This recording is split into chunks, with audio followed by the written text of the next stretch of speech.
Você acompanha agora a leitura da Bíblia com Padre Paulo Francini.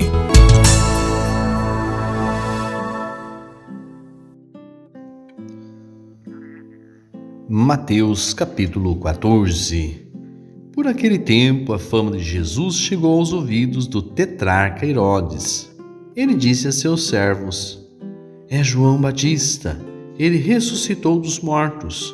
Por isso as forças milagrosas atuam nele." De fato, Herodes tinha mandado prender João, acorrentá-lo e jogá-lo na prisão por causa de Herodíades, a mulher de seu irmão Filipe. De fato, João andava dizendo a Herodes: "Não te é permitido tê-la por mulher." Herodes queria matá-lo, mas ficava com medo do povo, que o considerava um profeta.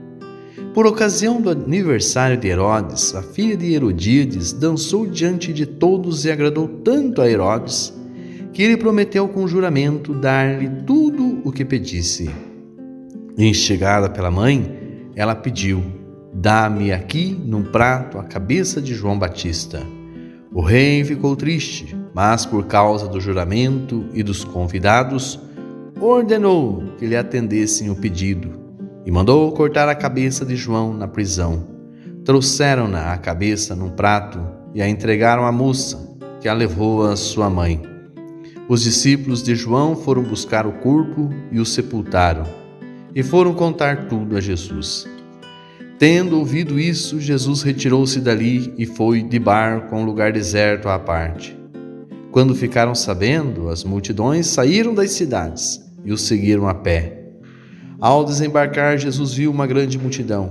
Encheu-se de compaixão por eles e curou os que estavam enfermos.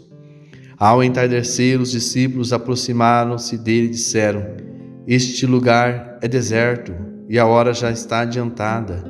Despede as multidões para que possam ir aos povoados comprar comida." Jesus, porém, lhes disse: "Eles não precisam ir embora. Dai-lhes vós mesmos de comer." Os discípulos responderam: "Só temos aqui 5 pães e 2 peixes." Ele disse: "Trazei-os aqui."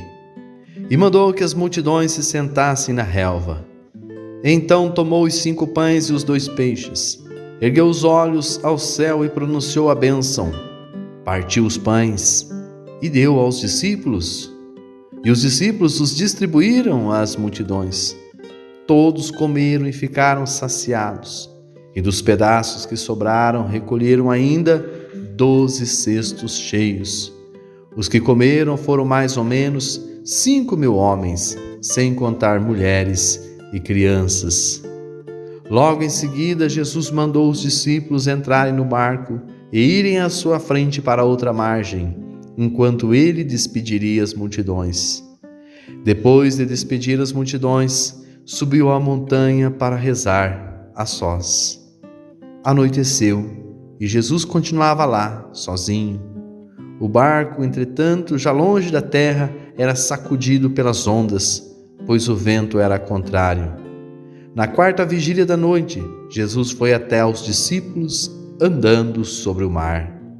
Quando os discípulos o viram andando sobre o mar, ficaram apavorados e disseram: "É um fantasma", e gritaram de medo. Jesus, porém, logo lhes falou: "Coragem, sou eu, não tenhais medo." Então Pedro lhe disse: "Senhor, se és tu, manda-me ir sobre as águas até junto de ti." Ele respondeu: "Vem." Pedro desceu do barco e começou a andar sobre as águas em direção a Jesus. Percebendo o vento, porém, ficou com medo. E quando começou a afundar, gritou: "Senhor, salva-me." Jesus logo estendeu a mão, segurou-o e disse-lhe: "Homem fraco na fé, por que duvidaste?" Assim que subiram no barco, o vento cessou. Os que estavam no barco ajoelharam-se diante dele, dizendo: "Verdadeiramente, tu és o Filho de Deus." Após a travessia, aportaram em Genesaré. Os habitantes daquele lugar reconheceram Jesus e espalharam a notícia por toda a redondeza. Então levaram a ele todos os que estavam doentes, suplicavam que pudessem ao menos tocar a borla de seu manto, e todos os que tocaram ficaram curados.